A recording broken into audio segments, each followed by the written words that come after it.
Hey everyone, Blue Shadow RP here, and welcome to the last video of Papa Sushiria.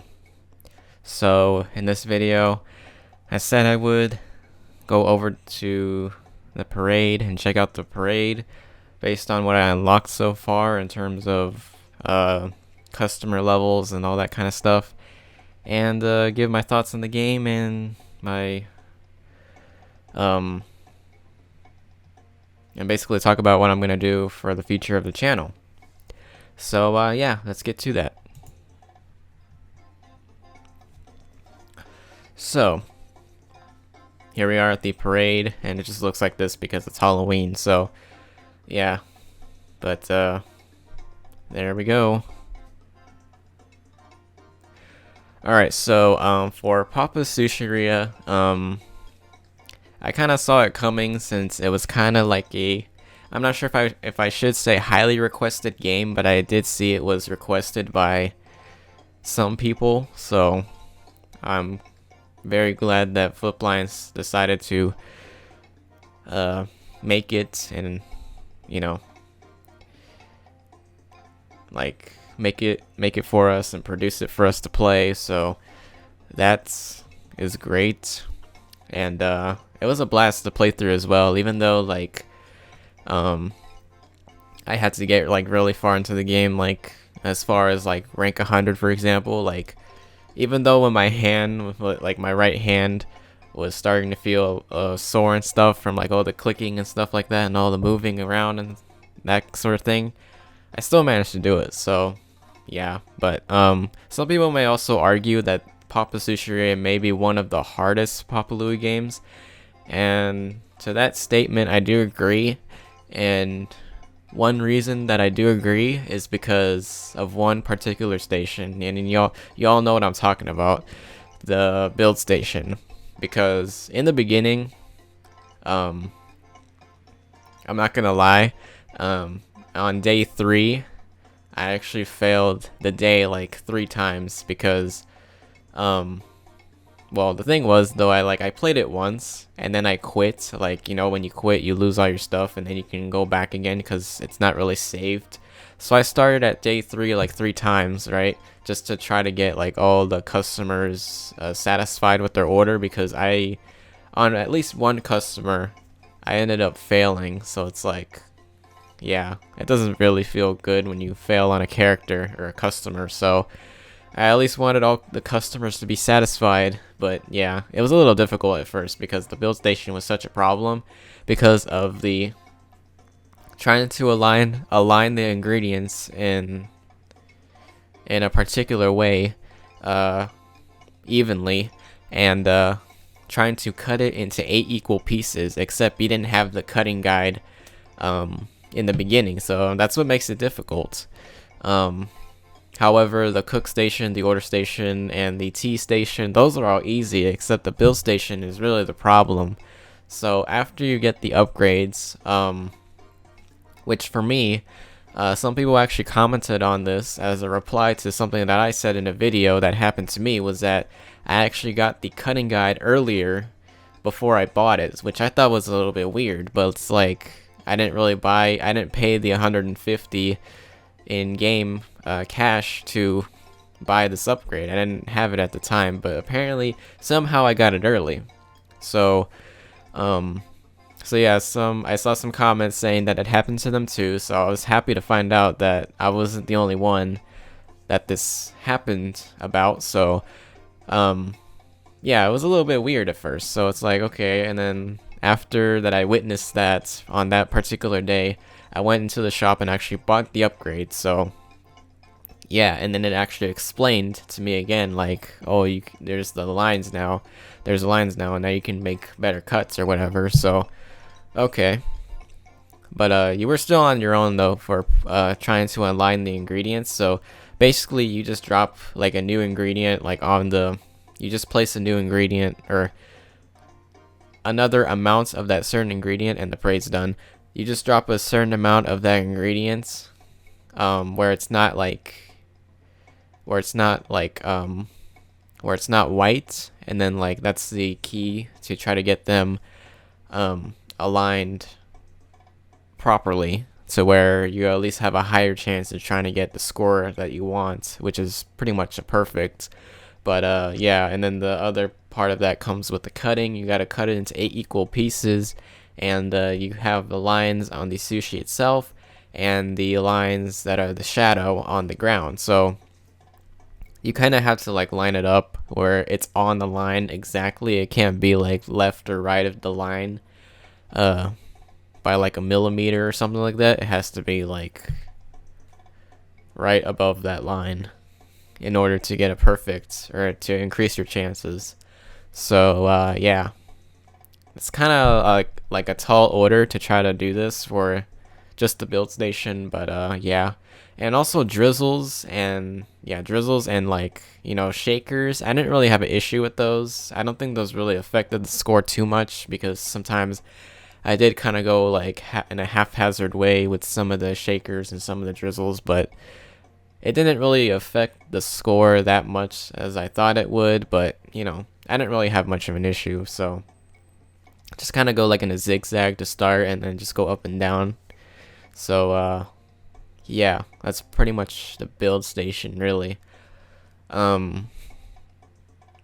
yeah, this game did have a few new holidays, like the what was it, the Baria Var Fest or something like that. I'm not sure how to pronounce it, but yeah, and I don't know if they were trying to reference like a place in Germany or something like that, but probably they were. But all I saw that really resembled that could resemble the meaning of it was like the pretzel and like the popcorn and all that stuff. I don't know.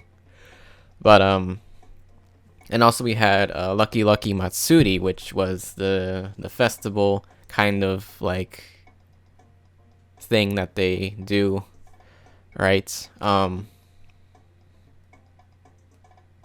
also what is it? Matsuri, right? That kind of has that word kind of goes with an anime convention that I know of. So they call it anime Matsuri, so it's like, yeah, it kind of falls into place like once you think about it, like for it to be a holiday, so it kind of makes sense kind of. Um but yeah, like to make sushi though, it's like, I don't know. It's like I'm not sure, like to be honest though, I don't really know how to make sushi, but I know like in Japanese culture, like sushi is one of those foods that comes to mind though. So yeah, but I do like Japanese culture and I do like anime. Um and you know, one of my videos I was talking about like I've been wanting to learn Japanese and all this, and I learned how to write hiragana and all that. And I'm gonna learn how to write katakana soon, and I've learned some kanji along the way. So yeah. But this game is rather cool, but you know, the only downside that I have about it is the build station is just, it has to be perfect in order to get a perfect, really. But yeah. So, and they also had this for like the clothing or whatever, like this. I don't know, but some of this stuff actually does change, like your holiday spirit level, like it does change throughout holidays, but I don't know. It's kind of weird how they did this. I don't know if it has to do with like, because like for clothing now, there's a lot more customization involved, like in terms of colors or whatever. So like you can even you could even customize this skull polo shirt, which I don't think is something you could have done in the past game areas, but like you could customize the skull, you could customize the shoulders, and you can customize the middle torso part of it. But yeah, I don't know. It's a little bit weird though, like kind of like how this is not consistent for holiday spirit, but I don't know. It didn't bother me that much. But yeah. So with that, in summary, pretty much, Papa Sushiria is a good game. You should definitely play it if you have not. It's just that the build station is just the problem, and if you can get around that, then you can pretty much just play the entire game for as long as you want, or really, I don't know. But yeah, so that's pretty much all I really have to say on Papa Sushiria. So, yeah, pretty good game. Now, in regards to the channel, what do I have planned? Well, it's almost the end of the year, and tomorrow is gonna be Christmas for me. Or actually, at the time that I'm recording this, it's in a couple of hours. It's gonna be Christmas morning for me. And I'm guessing that I'll get a PS4, possibly a PS4 Pro. But yeah, and I might do an unboxing video of the console, and pretty much just stuff that I got for Christmas as well, because I did a video like that last year. So if you're kind of interested in that stuff, then stay tuned for that kind of stuff, because I do upload though on this channel besides these kinds of games. So I like a lot of different things, so that's why I do like a lot of different things on this channel. So yeah, but it kind of does mess with the YouTube algorithm kind of, because it doesn't really know like who to recommend my channel to, since I do a lot of stuff. So it's like, yeah, I'm not sure if I actually like to confuse it or not, or if I don't like to confuse it. But yeah, whoever finds my channel, and they can like it, or they can just completely ignore it. I don't really care, but I do care though if people do like my stuff. So yeah. So but for plans for the channel though, like I said, the PS4 unboxing, if I do get one this Christmas, and the video of things that I got for Christmas is definitely coming. However, for plans for 2017, I'll probably upload some Pop Tropica, since it's been a long time. Geometry Dash 2.1, because apparently Geometry Dash World wasn't really it. Since I couldn't really sync my data, so it's probably like RobTop had that to keep us occupied pretty much.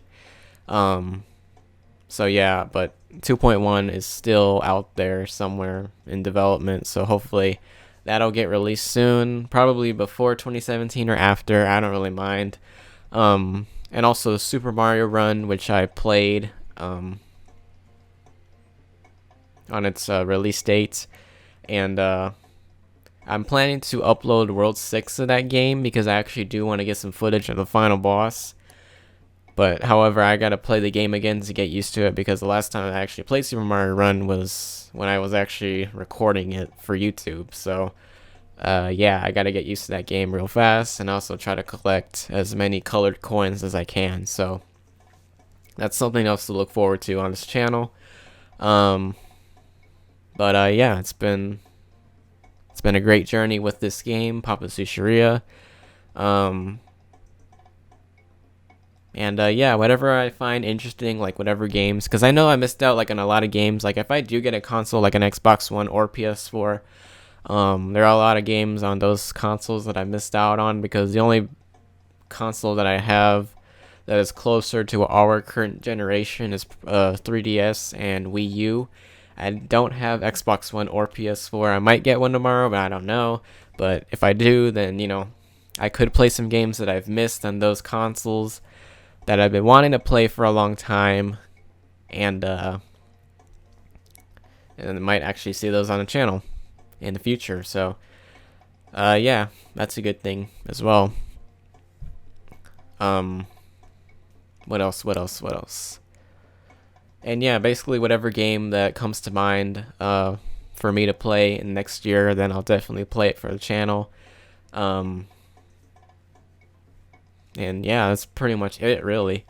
Pretty much I just decide what I want to do on here, or just play whatever I want, really. I mean, I'll take recommendations for games that people want me to play, except I'm not sure if I should just like step out of my comfort zone of doing these kinds of like family friendly games or whatever, since I'm more towards that kind of audience. But I could play games like let's say for PS4, one of the games that I've been really wanting to play is Mortal Kombat X, for example. That game is like what, rated M for mature, right? But like, I don't know, I like Mortal Kombat games because the fighting is just really cool and stuff. And Mortal Kombat X I've never played, but I've been wanting to play for years since it came out. So I could play that on the channel, except I don't know if I should because it's not really geared towards the audience, because it's gonna be a very blended audience if I start playing games that I actually do want to play without, giving a consideration in which who's gonna be viewing it and stuff like that. So that's why I'm a little bit skeptical on playing games that are like different, higher ratings and all that stuff. But it doesn't mean that I'll change like anything about myself, like in terms of like language and stuff like that, because for me, I'm just not like the kind of person that likes to swear on video or anything like that. So yeah, I just like to keep it clean, really. So I don't know, maybe I could actually play those kinds of games and still keep it clean and nonetheless, because I'm just not that kind of person that swears on video, to be honest. But yeah, I'd just rather keep it at here for now. So but yeah, we'll see what the time will tell, pretty much. So yeah, but to be honest, I just want to thank you guys for sticking around and stuff. I really do appreciate it, and it means a lot to me.